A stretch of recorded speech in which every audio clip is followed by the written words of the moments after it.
Hello बच्चों, चलिए प्रश्न को पढ़ते हैं। मूल बिंदु से होकर जाने वाली उन दो रेखाओं के समीकरण ज्ञात कीजिए जिनमें से प्रत्येक रेखा हमें दी गई है को पाई बटा 3 के कोण पर प्रतिच्छेद करती है। तो ये हमें बताना है। प्रश्न को हल करने से पहले प्रश्न के लिए हम लिखते हैं मुख्य अवधारणा। मुख्य अवधारणा। मुख्य अवधारणा में हम प्रश्न को किस प्रकार हल करते हैं इस बात पे चर्चा करते हैं, और उससे संबंधित यदि सूत्र होता है तो उस सूत्र को भी यहाँ पर लिखते हैं।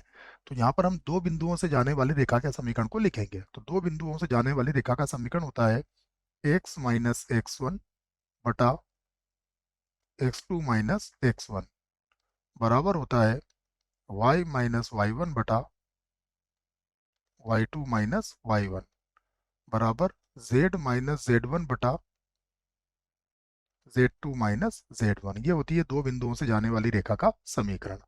अब सबसे पहले हम यहाँ से प्रश्न को हल करेंगे और जो रेखा दी गई है उसे लिख लेंगे। ठीक है, तो हमें जो रेखा का समीकरण दिया गया है वो क्या है? x माइनस का 3 और बटे में कितना है 2 बराबर y माइनस का 3 बटे में कितना है 1 बराबर z बटा 1। ये हमें रेखा दी गई है। इसके बराबर में क्या मान लेता हूँ? k मान लेता हूँ। ठीक है, वो लिख देता हूँ माना। अगर k मानेंगे तो रेखा पर बिंदु क्या हो जाएगा? देखिए, तो रेखा पर बिंदु,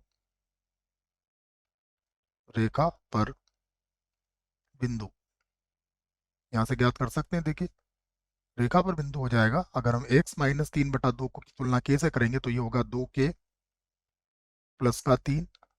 ये पहला बिंदु हो जाएगा। दूसरा बिंदु हो जाएगा मतलब y का जो मान आएगा वो आएगा k प्लस 3, और यहाँ से z बराबर k होगा तो ये आ जाएगा k। ये बिंदु आ गया हमारे पास कौन सी दी गई रेखा पर। अब मान लीजिए ये रेखा हमें दी गई है।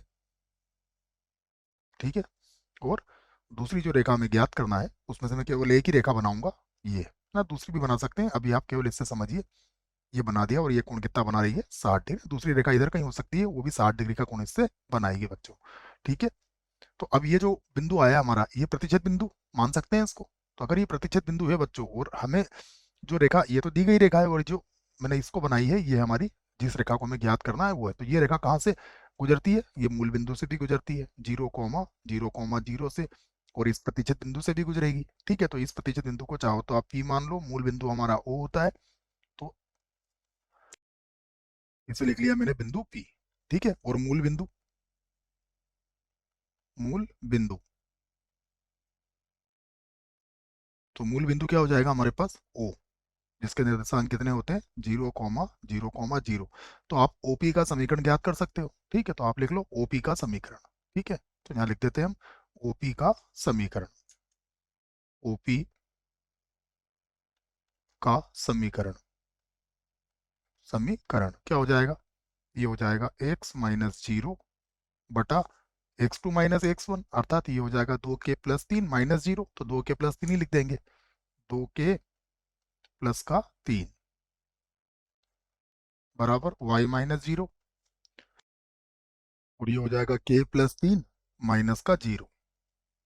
अगला हो जाएगा z माइनस 0, और बटे में कितना आ जाएगा? k माइनस 0, जिसको मैं k लिख देता हूँ केवल। ये आ गए हमारे पास, या हम इसे लिख सकते हैं x बटा 2k प्लस का 3 बराबर y बटा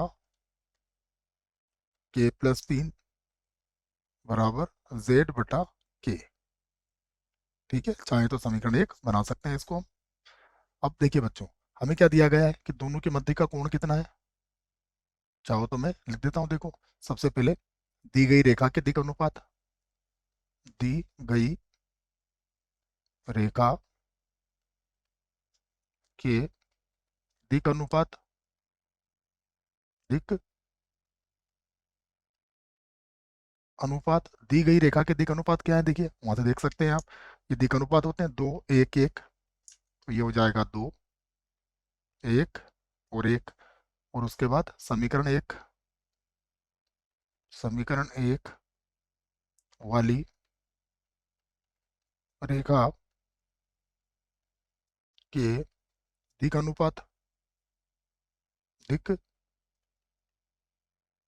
अनुपात, ये क्या होंगे देखो, ये होंगे 2k+3 comma k+3 comma k होंगे। अब प्रश्नानुसार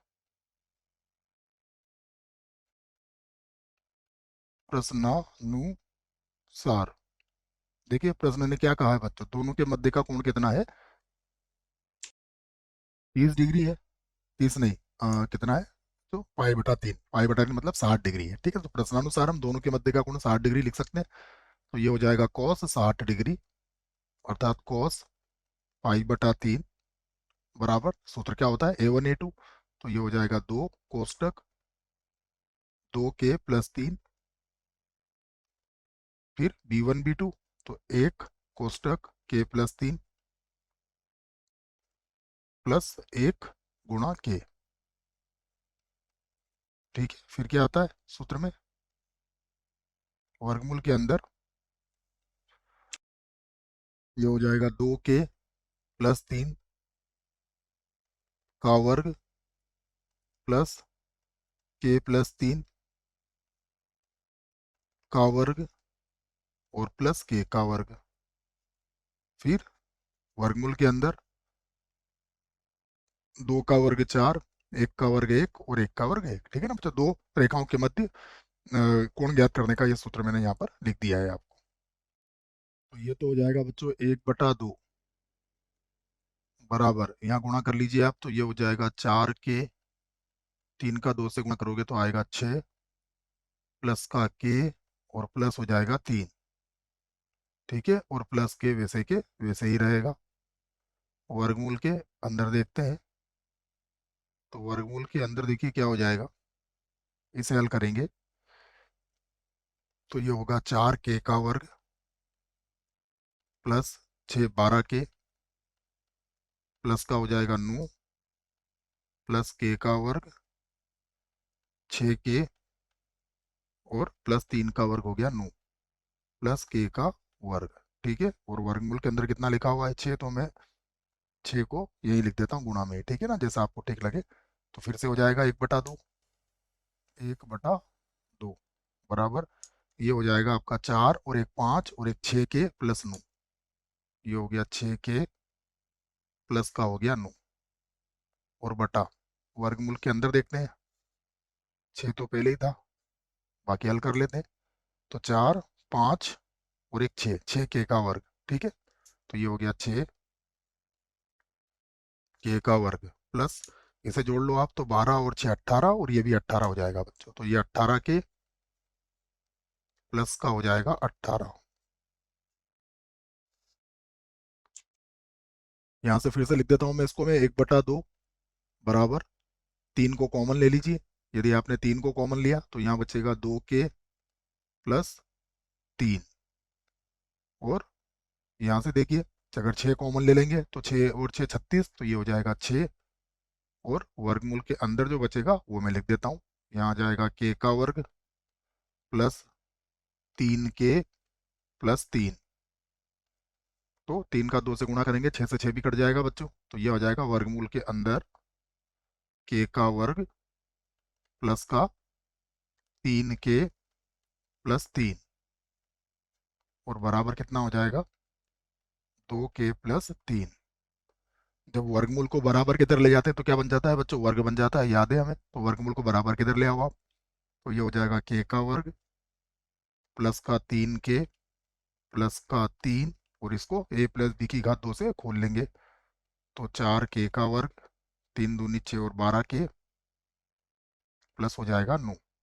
सभी को बराबर किधर लाओ, तो ये होगा 3k का वर्ग प्लस 9k प्लस 6 बराबर 0। 3 कॉमन ले लो या 3 का भागी लगा दो, तो ये हो जाएगा k का वर्ग प्लस का 3k प्लस का 2 बराबर 0। ठीक है, गुणनखंड आराम से कर सकते हो बच्चे इसके आप। k का वर्ग, इसको लिख देंगे 2k प्लस का k प्लस का 2 बराबर 0। दो दो के समूह बना लो, तो यहाँ से k कॉमन निकालेंगे, तो ये होगा k+2 प्लस 1 को यहाँ से बाहर ले लेंगे, तो k+2 बराबर कितना हो जाएगा 0। तो k+2 और k+1 दो गुणनखंड इसके आ गए, यहाँ लिख देता हूँ मैं। पहला गुणनखंड आया k+1, दूसरा गुणनखंड आया k+2 बराबर 0। दोनों गुणनखंड आ चुके हैं, दोनों की तुलना अलग अलग जीरो से कर लेते हैं। तो k+1 बराबर 0, या फिर हम लिख सकते हैं k+2 बराबर 0। तो k बराबर -1 या फिर k बराबर -2। तो दोनों स्थिति में रेखा के समीकरण ज्ञात कर लेते हैं। तो लिख लेते हैं k बराबर 1 पर रेखा का समीकरण और k बराबर -1 पर 1 पर नहीं। ठीक है, तो -1 पर रेखा का समीकरण, रेखा का समीकरण देखिए, ये हो जाएगा x बटा, क्या था हमारे पास रेखा, पहले देख लेते हैं। ये थी 2k+3। ठीक है बच्चों, तो देखो ये मान रखेंगे समीकरण नंबर 1 में, तो 2k+3, 2k+3, ठीक है, और बराबर थी y बटा k+3, अर्थात k का मान तो -1 लिया है, तो -1+3, और z बटा कितना है, z बटा केवल k था। ठीक है ना, एक बार वो देख लेते हैं, यही था k+3 और k, और 2k+3। तो यहाँ से आ जाएगा हमारे पास, या लगा के लिख सकते हैं हम इसको, x/3 में से 2 गया 1 बराबर y बटा, ये हो जाएगा 2, और बराबर z बटा हो जाएगा -1। तो ये हमारे प्रश्न का पहला उत्तर। अब हम लिख सकते हैं k बराबर -2 पर रेखा का समीकरण। ठीक है ना, ये भी लिख देता हूं मैं, k बराबर -2 पर रेखा का समीकरण, रेखा का समीकरण।